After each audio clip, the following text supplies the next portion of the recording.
Ang aking mga kabata ni Jose Rizal.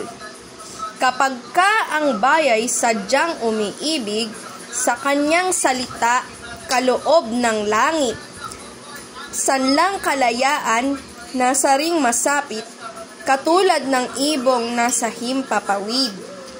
Pagkat ang salita'y isang kahatulan sa bayan, sanayot mga kaharian, at ang isang tao'y katulad, kabagay ng alinmang likha noong kalayaan.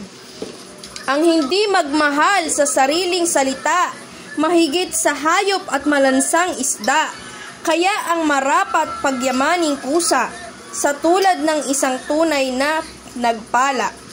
Ang wikang Tagalog tulad din sa Latin, sa Ingles, Kastila at salitang Anghel, sapagkat ang poong maalam tumingin, ang siyang nagawad, nagbigay sa atin.